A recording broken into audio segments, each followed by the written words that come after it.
Immy. Hello, Oh, hello. hi, Gerri. We've Here had a we are. slight technical issue this morning. Anyway, we'll just put that behind us and carry on. It's part of it, isn't it? It's So a what were we thread talking about? that interweaves in our lives. I We were know. talking about my staycation. That's right. That's right. How problematic staycations always are. It's should be a sign because of the stupid hybrid word. But also in my recent time not working as a clinical psychologist, this was only 10 days. I'm talking about it as though it's 10 years, but it feels like 10 years because my parents visited. And that was the live action family of origin work.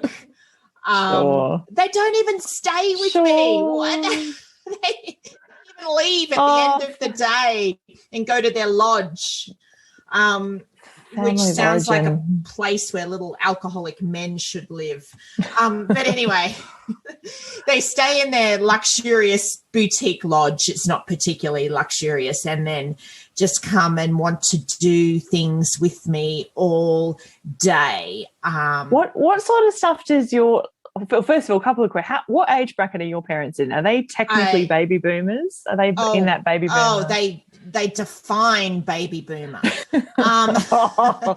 So they were born in 1951. 1951. 1951. Okay, yeah. So they're coming up to their 70th birthdays. They're like human Labradors. So we're going to go for a walk? Are we going to get something to eat? And the meantime, my adolescent is resisting, saying things like, I'm not going to have 5 meals a day. Oh, man. I feel like I have to go to the couch for this matter. I think family of origin work is important, but it's very hard to actually do with your own family. It is, isn't it? It's really hard. I'm just trying to tap into the baby boomer phenomenon. They are quite shocked as a group, I think. I'm going to say something controversial. I think they're quite shocked to discover that they're not the centre of the universe. I think so too. Yeah, I was the word that was jumping into my mind was entitled. But perhaps this is an example of pure projection because some people say clinical psychologists are entitled or elitist or something. Yeah. So maybe it's within me. I don't know at all. Before our technical glitches happened, we talked a bit more about life, the life myth, which we might touch on in a minute, but we were coming up with, you were banging on about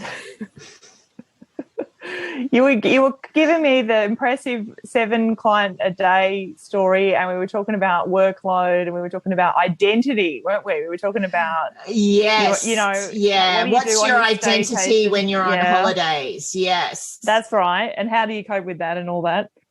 And so I was trying to bring this together with our friends, the baby boomers. I mean, they have been a glut of pox on the blight on society, on everyone's buttocks. And of course, you've heard the terrible joke about COVID helping us out with the problem, which is very dark. Did you see that? I didn't expect this conversation to go in this direction of intergenerational angst, conflict, and hostility. So we're redirecting. Okay, so we've got to do the work now, Gerri. Come on, we've got to do the work. Righto, what are we talking about here? I've got a question for you, which is a little bit basic. Maybe I'm avoiding. Okay, are you a Generation X? When? Maybe I think I might be 75. When does Gen X start? So is it 70 to 80? I don't know what the boundary conditions are. Yeah, I think maybe I am. I think I'm not a. Do you feel like it? I think I do feel sort of stuck between being responsible for my parents and also being responsible for the people who come after me. But I don't know if that's the defining. I don't like. What are we saying Gen X is defined by? Like what, yuppiedom or something? I think in Australia, Gen X is defined by the recession of the early 90s. Oh, okay. In that case, you're probably right. And experiencing that. Well, I mean, it was a shock to. This is not exactly therapeutic work. It's more like general statements. It was a shock to my parents, for example, that it was hard to get a job and a house. Like that's it. They just thought you were failing as a human being because it seemed impossible. But they didn't I remember those conversations. Yes, I remember those conversations where the subtext was, "What's wrong with you?" Yeah. There was sometimes an eyebrow was raised, but we're being glib. Let's be a little bit more serious. Yeah, make it more personal. So you had the parents over for your staycation. Did you have a staycation because of COVID? Like we just needed a break, or what was going on? Well, I felt like I should be in town if they were visiting. Oh, holidays. Yeah. Okay. I mean, obviously attempting not to be. Attempting not to be. And, man, I think there's like it's almost a different level of consciousness with the baby boomer generation there. And it's almost like they talk a different language. I don't know where we're going. Yes. We're not going where we were going before the technical glitch, but it's we can go anywhere. Yeah.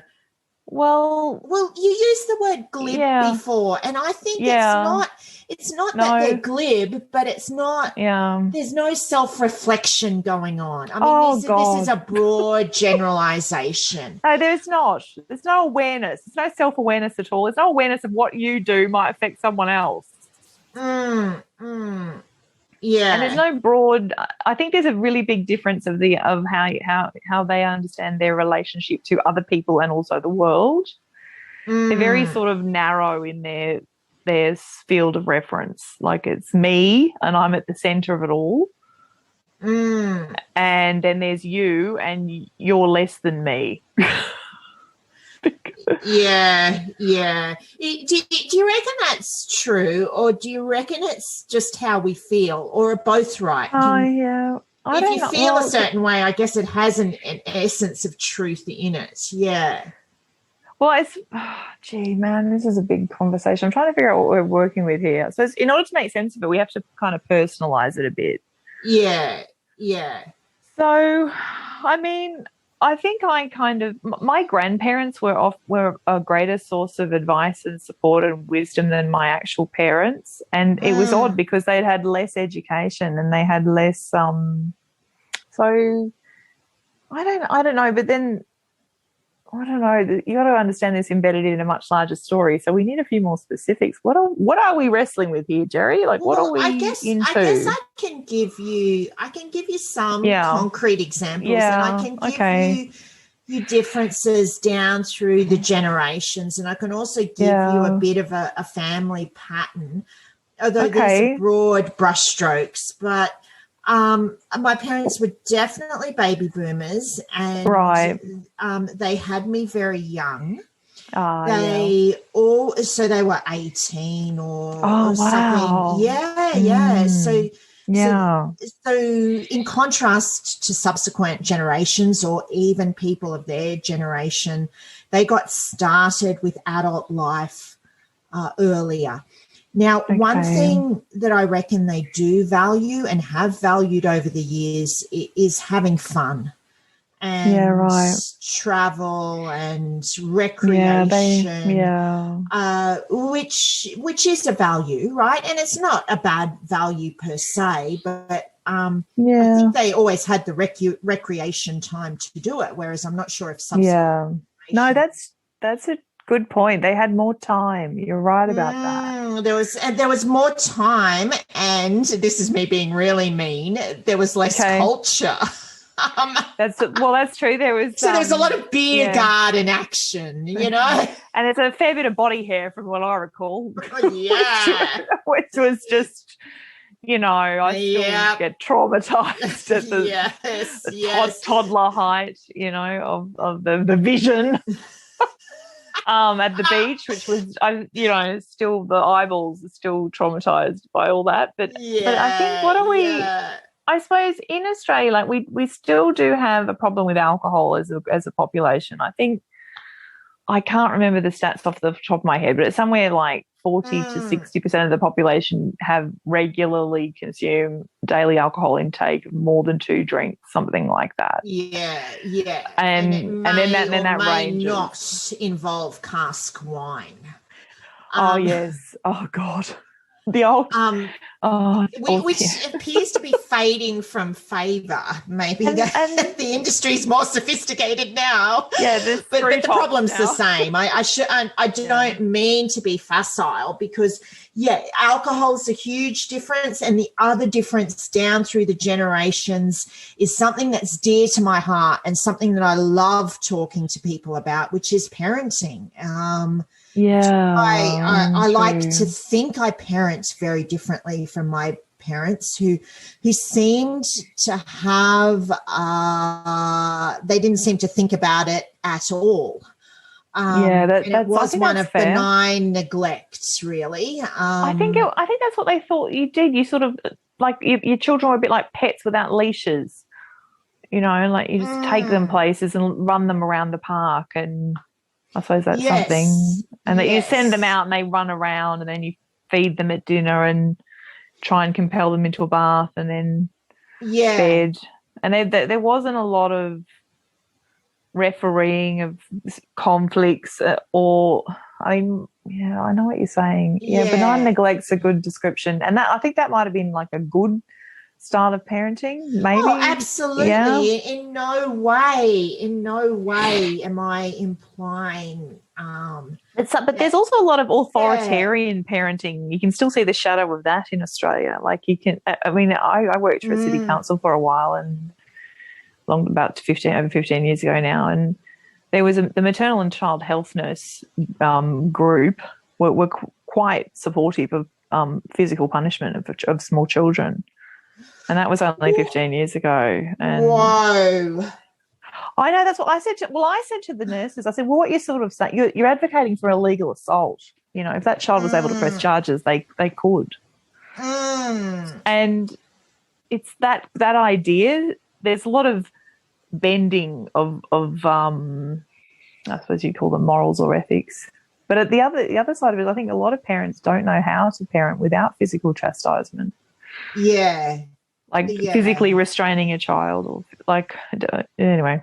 But that was big in the 70s as well. It was, and it's so different now. It's a different world. It's a world that's an arms race of activities and experiences. Yeah, that's true. Oh, that's right.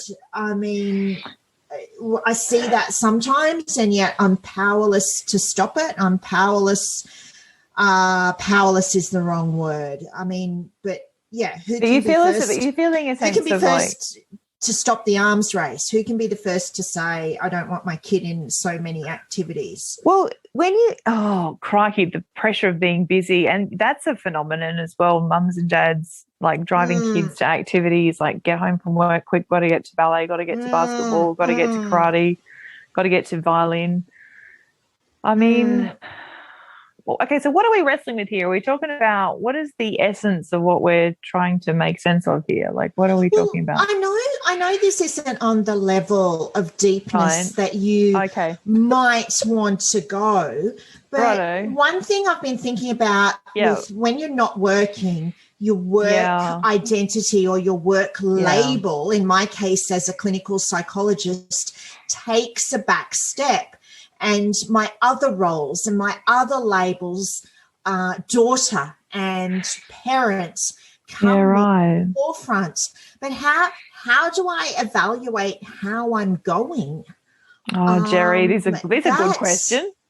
That's how do you know when the outcomes are less clear. Now, I think probably in clinical psychology, the outcomes are less clear. Like last time we were talking about how do I feel I'm doing a good job and if my clients are going well. And I reflected on that and I thought that's absolutely stupid because I might be putting more work in. I might actually be being better when they're not going well. The journey through therapy, counselling or treatment, I mean, there are periods where you're not doing well, but if you keep coming, generally things improve, but you have to keep showing up, keep trying. Both of you have to keep showing up, keep trying. Hang on, what truth, isn't it? Well, so the way I think of it, and I'm not going to say as a counselling psychologist, but I think more counselling psychologists would probably think like this in terms of processes rather than outcomes, which is annoying because it means you don't have a lovely, clear swathe of research saying what an excellent professional you are, but it's more the experience of what you're up to, and because the thing about life and being a human being is it's not always fun. In fact, there's quite a lot of difficulty and suffering. In fact, you could say life is just one endless stream of problems you have to solve or try to solve. As the Gottmans say, perpetual problems, which is a nice phrase, isn't it? Yeah. Well, and I think, I don't know if you would agree with this, but I think in clinical psychology there's an inherent assumption that things can reach a plateau of excellence and stay there. A plateau of now you're better. A place of symptom relief, Whereas, I would use different language for it, but Okay, sure. Yeah, well, sure. Because I think, I'm not sure life's actually like that. I don't know if the experience of being human is actually like that. So I suppose I'd probably swing more towards the existential ideas of making sense of a symptom as a way of, because there's plenty of experiences in psychology that you cannot get rid of. You can, certain kinds of anxiety. Some people are prone to certain kinds of anxiety that you can improve, but it's something you always have to keep an eye on. Yes. As a Buddhist would say, I just using that word, really. Feeling just a little bit Richard Gere. Would say that things come together. And then things fall apart, and then things come together, and then things fall apart. And I think, it's implied, and so on. And I mean, the interconnectedness of all things, Imi, that we're talking about is that this is maybe a bit more of a shock to the baby boomers. You mean? I think it might be because I think I do find certainly my parents, but I extrapolate from there because why not generalize? It works for human beings of all ages. But I think if I generalize from my parents, they think like very small children. They expect the government to provide. They expect someone else to provide. They don't expect that they have to be the providers or the custodians or the responsible ones. And they don't seem to have the comprehension of the complexity of the world that we live in. And it became rapidly complex from advances in technology after they'd all sort of passed the age of 30 at least. I mean, keeping up with technology is quite the undertaking. And what we see, what we experience, I say experienced by, but obviously tortured by could be another word, is this manifests itself as endless discussions about property values. It's like they need to get their heads around this and talk about it and talk about it and talk about it a bit more. So now my curiosity has gone back to your identity as a clinical psych. I mean, how important is that, would you say, to your understanding of you, Gerri, as a person? Like, is it, I don't know, let's get a rating scale going. Is it 80% important? Is it 20% important? Is it over half, 51%. It's 120%. Is it? Oh, wow. No, it's always with me. Of course, it's always with me. It's with me even if I react against it. An example. See, I find this. Yeah, let's talk about this because this seems. I'm interested in trying to understand this. I'm trying to figure out, do I do this? And I probably do, but I'm trying to. Yeah, but you keep going. You were on a roll there, and I interrupted. I apologise. No, that's quite okay. So it's always with me, and that's possibly why I feel a bit untethered or a bit not myself on holidays, even though because you haven't got work. I enjoy holidays, but that's okay. So I suppose that part of your identity recedes for a little while, and other parts come forward, I guess. So you're right. You'd be like mum and daughter and maybe partner. Yeah, well, hopefully one thing that is burning within me, although maybe this is for a different time, some of it could be citizen, like, oh, God, what are we all Gerri? Doing to be good citizens? And, and I'm not boasting by any means because my answer is bugger all. But, yes, I'll give you an example of when the identity was with me, because the other thing is the rest of the world, even though they don't have a nuanced view, the rest of the world, I would say, generally has a positive image of psychologists, and an image that psychologists are hardworking or caring. Sometimes, maybe not always. Maybe I'm just kidding myself. But anyway, and mum. So someone I know from Mum World said to me, I know you're a psychologist and this happened to me at work. And I must admit that instead of being appalled by this, my ego was stroked a bit. Okay. Sure. Yeah, I'm a bit ashamed, I guess, to say that. Are you? I am a bit. Yeah, I really. Well, hang on. Let's talk about that briefly because I'm curious now. So, because you're speaking for yourself, but also for possibly other people. Because shame is very hard to. It's hard to pin down. It's a bit of a hot spot here. Let's go slow. Why do you feel a sense of shame I shouldn't have done that. I shouldn't have been so ego invested that I liked it. Okay. But here's another way. Okay, yeah. So shame's always difficult to understand, actually, because a lot of it's hidden. You feel? Is there a sort of what is that? What is that shame? there? Is it cringiness? Was I being cringiness? Was I being a dick? I don't know. Is that a feeling of shame? I guess it's on the spectrum of shame. A little bit uncomfortable with her perceiving that you might have had some expertise that could help. Was that what it was? Well, you can judge by what I did because I think I reacted against it. So she was telling me a work problem, and I said, you need to call that woman. This is the problematic person at her work. Okay, you need to call that woman a wicked whore and storm out of the room. Now, that's fabulous. Good clinical work right there. Like I think that's I'm onto it, right? I'm upholding those professional standards. So I was reacting against that. I was hopefully in a joking way saying, "I'm off the clock. I'm off the clock." But this is what the real me would say, and of course it was terrible advice. Of course I was laughing. And she, I would like to just tell the world before everyone complains that she realised that this was a joke and this was terrible advice. But there's a whole big double, there's a double signal there, isn't there? Antidote to the investment in the profession and wanting so badly to do well at the profession, I think sometimes my antidote is a sense of mischief. I think I hear this is complicated though, because very rarely do you get a client who rocks into session with a simple problem.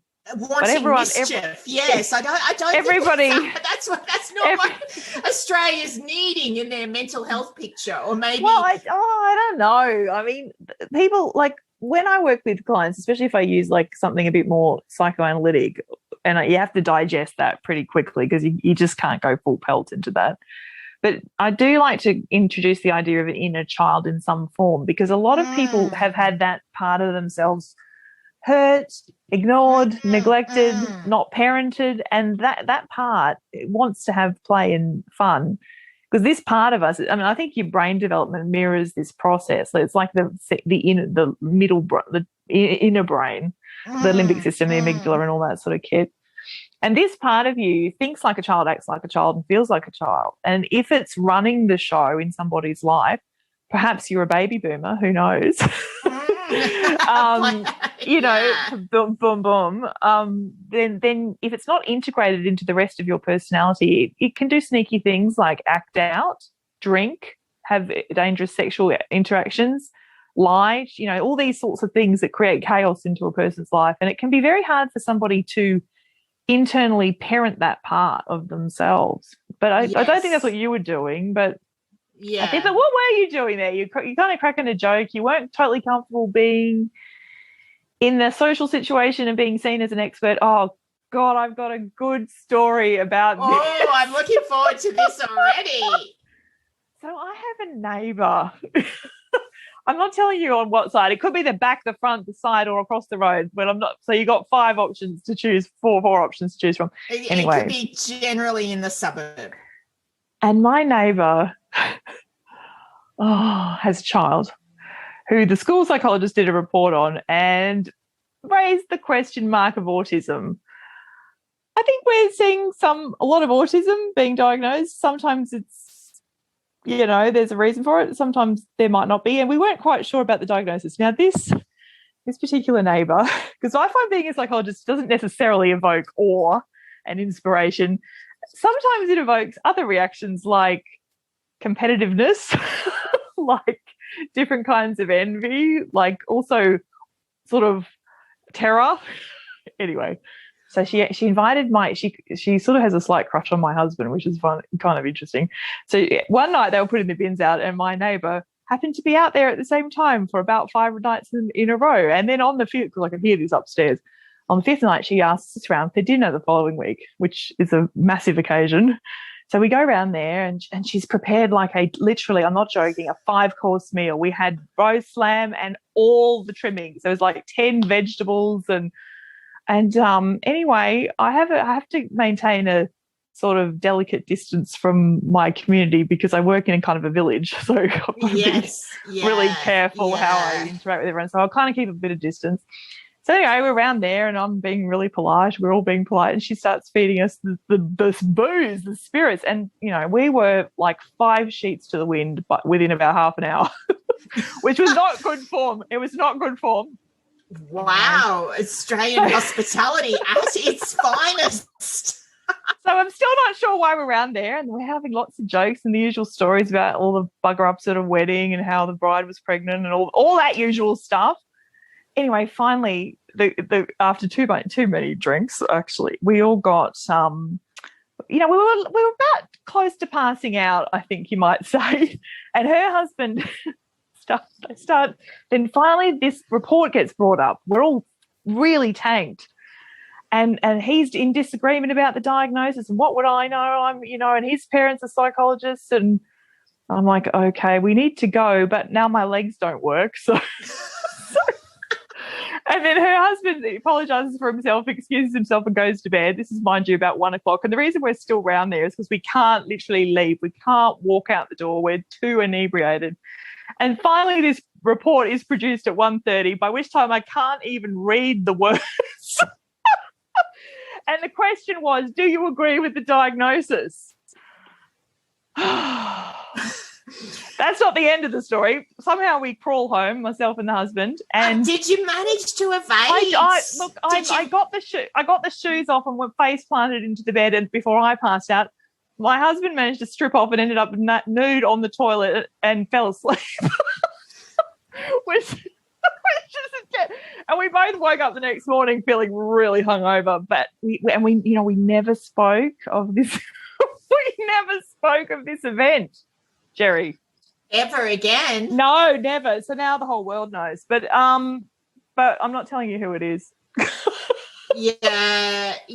Oh, but so we don't know because I mean, if it is part of your identity, there is a source of pride. Maybe it's hubris there. Yeah. But then there is the kind of, I can't talk about it in a casual way. No, right? That's why we have assessments, you know. Especially something like autism, but even my example, even a work problem, like, you know, it is worth discussing. And it all comes back to the whole people don't really understand what we do. Yeah, no, I think this is the worst part of it, because it's also quite hard to explain in simple terms what you do. And there are specializations in psychology that you can develop either formally, like training in clinical psych or ed dev or forensic, but there's also things you develop on the way. Like I've developed I do a lot of trauma work, and that's what you end up being good at. But you're right, you can't speak casually about it. You have to be able to negotiate boundaries with a neighbour. So, of course, even though I couldn't read the words, I said, you need to take this back to the psychologist who did the assessment. And it was within you, Amy. So I immediately got into role, because I just thought it's hard to preserve the relationships, and I don't know that other people can see you when you're a psychologist as just a person. I don't know if they can. I don't know if they can. You said something at a much deeper level than I said. You said that I was kind of maybe this is from my parents. I was sort of like the Labrador, like, oh yeah, of course everybody loves psychologists. But you said that other emotions come into play. Yeah, and you said, I think they do. Can you talk more about that? Because I am finding that absolutely fascinating, and perhaps I'm a bit insightless. I don't really know how the public reacts to us as professionals, as people. Well, I think this is what I've found, because I run my own practice, and I've been doing that for just over 10 years. I think GPs in general have absolutely no idea what you do. And they tend to assess your practice based on whether the person likes you or not, not whether. And the reason they do that, and I understand why, is because they don't have an easy way to assess what you're doing. They're not trained in behavioural learning theory. We have to collaborate and work with a person. We've got to create like a working partnership with them. We can't give them a script. So when a client comes back and says to them, oh, you know, she tried to make me do some homework and I told me, this wasn't working. She's such a meanie. Or that's their version of what happened. Then the GP takes that on face value. So that creates a kind of, not to mention, I think mental health in general is not. I heard this great joke once about this issue. Hang on, how's it go? So in a hospital setting, psychiatry is to medicine what borderline personality disorder is to psychiatry. And I think that, you got it, right? Yeah. I think that's how medicine sees psychology. They just don't get it. Like, it's like, it's like this chaos bin, you know, whatever goes on behind that curtain, we don't want to know. There's no x-rays, there's no blood tests. It's too hard to assess. And fair enough, because psychology sort of occurs in a blind spot. Like, the need for it is you're covering a blind spot.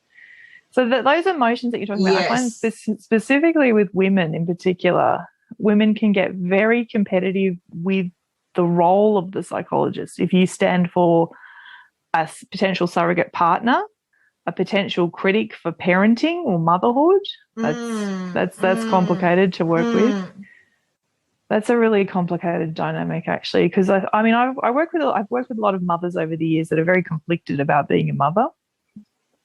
Yeah, you know, they might be really intelligent women who had a significant career before they had children, and then their world just collapsed when they had a baby, or they might have had a difficult birth. Or it's really hard, isn't it? Yeah, and it's hard for them to make the transition from, sophisticated conceptual thought and responsibility down to dealing with a baby who won't do what you ask them to. It's a totally different skill set. Yeah, I think you could actually be talking about me here. Actually, that's possibly true, because I don't think the experience of motherhood for all women is a source of joy, especially in the early days, especially in the first couple of years. And it's very taboo. It's taboo to talk about how difficult it is. And I'm like having a laugh and a whinge about family of origin work coming up because of the recent visit from the baby boomer Queenslanders. But I mean, hell, your family of origin work is going to come up when you've got a newborn. That's for sure. Where, absolutely. That's where things are going to start getting real. Yeah, that's true. That's really true. Hang on, you said something else really good there, which is that people don't know what it's all about. Sorry, I've lost it, but it was. Oh, they don't have a blind spot, but psychology happens in a blind spot in our culture. The need for it covers a blind spot, like it's sort of like a chaos bin for the things we don't know how to deal with. Go and see a psychologist. Yeah. You know? Yeah. And as a result of that, I hear what you're saying about the identity thing. I think even if it's very hard for anybody to see you as a person when you are also a psychologist, because they project things onto you, but it's not the same thing. It's like they project a judge or a intelligent person or a woman or a woman, and then some of I know. But so I find that women get competitive. They get competitive. Ooh. Or can do. Oh, tell me more. But that's what I was going to say too. Is you know how you were talking about how the GPs say, did you like them and judge them by that? Yeah. That is really rough. And if I could just whinge about that for a second. Let's have a whinge. These are very first world problems. I know that they're from a position of privilege, but I hate that idea of psychology as a popularity contest. Oh, it's just I don't know what you do about it though. It's to do with, I don't know what we can do about it. Yeah. I mean, the antidote I provide to that is you need to be able to say in really simple terms what it is that you do. So I say psychology is predominantly about learning how to do things. It's learning skills, learning development. And that when you've learned something that doesn't work, it's about finding a new skill or a new habit to an old problem. So it takes practice and it takes effort, and there'll be failures and successes along the ways, and it won't always be comfortable. Yeah. And I think what's going on is everybody wants to project the loving mother onto the psychologist, and when she or he inevitably fails, then there's a big backlash of you're a bad psychologist because you didn't make me happy. Yeah. I didn't feel good at the end of the session. Yeah. I know. This doesn't happen all the time, but there's a percentage of experiences that would fall under that category. Yeah. No, it is a bit rough. It is rough. What are we trying to understand here? I'm just trying to, because that's a very big topic, why that happens. Yeah, no, we've got a lot of very big topics here. We've also got that other thread that you brought up, is that people feel competitive. Oh, yeah. That we give off something that is enviable or up ourselves, or what the hell are we talking about here? I have no idea, but I think it's basic ego strength stuff. Like, it's like, the person who comes in, let's say they're a mother and they've got a problem with their child, right? But they don't have a very strong ego. And being a mother allows that mother archetype to sit on them, and they feel stronger. But then they're having trouble parenting their child. They can't get them to sleep, or they're having some behaviour problems, whatever. And the psychologist is supposed to have the answer to this. And the psychologist starts to try and provide, strategies and interventions. And that conflicts with the mother's idea that they're a good mother, which is the ego. They've got not a strong sense of self, and then this has bolstered their sense of self. So they're not actually able to question themselves or reflect on what they're doing enough to change it. I mean, counselling doesn't work unless you're able to engage in a self-reflection process. Like, you have to go, okay, I was doing this and it didn't work. Maybe if I change this, I'll get a different outcome.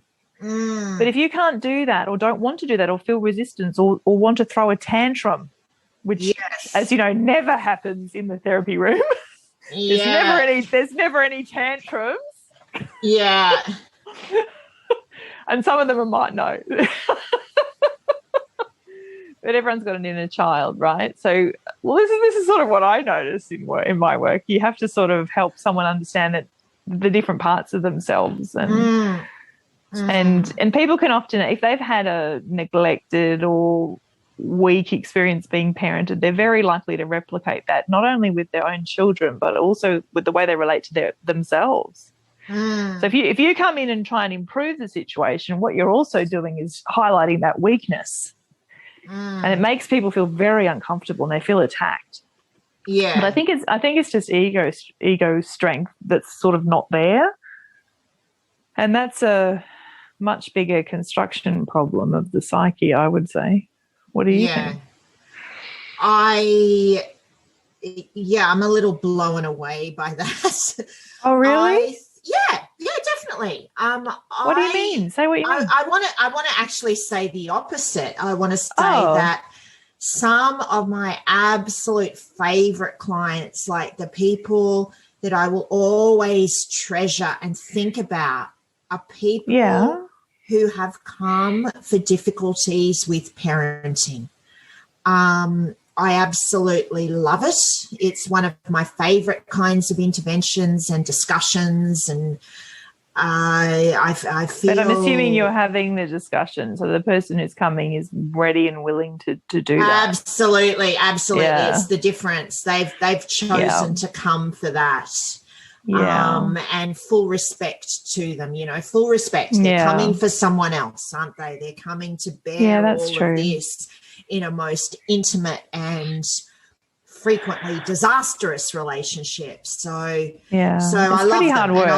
and I love that work. But then there's a lot of the other kind of work that you've described, I guess, particularly in my hospital job, where at the hospital people have not necessarily they're not involuntary, they're not technically involuntary, but sometimes they've been told to come and they might not have an awareness of why they're coming and what they're doing to contribute to the problem that they're coming for. So more of it comes up then. I also have had an experience as a mum and been dealing, I may have told you this before. I may have even told you this last week or whenever. But when my child started kindy, there was a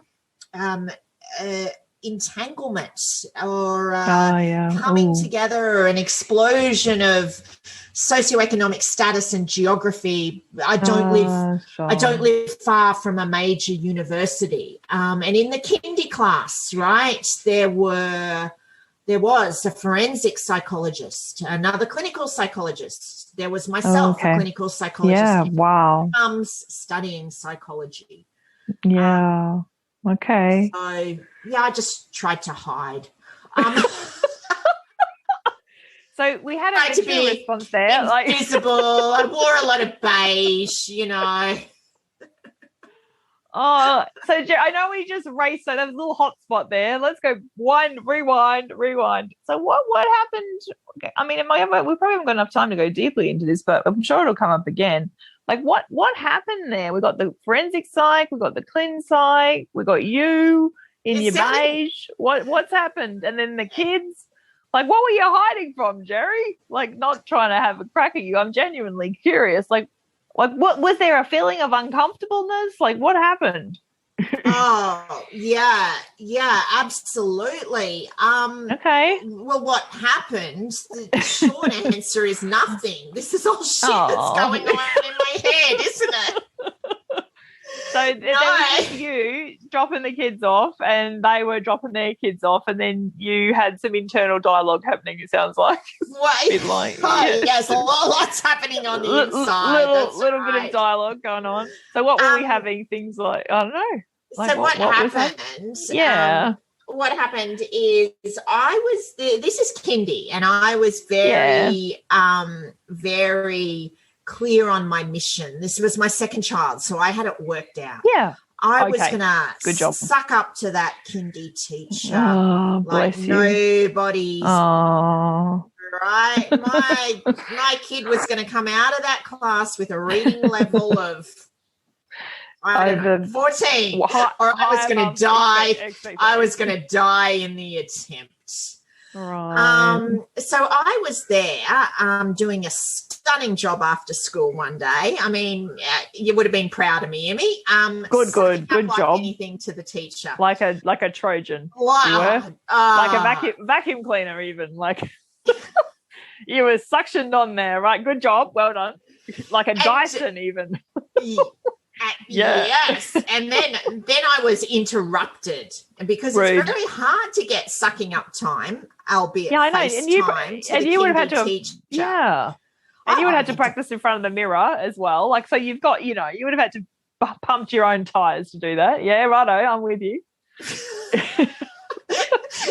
That sounds somewhat critical, but anyway, then I was interrupted in this excellent performance by the other Clin Psych, who tried to win the interaction by mentioning a talk she was doing for the PNC.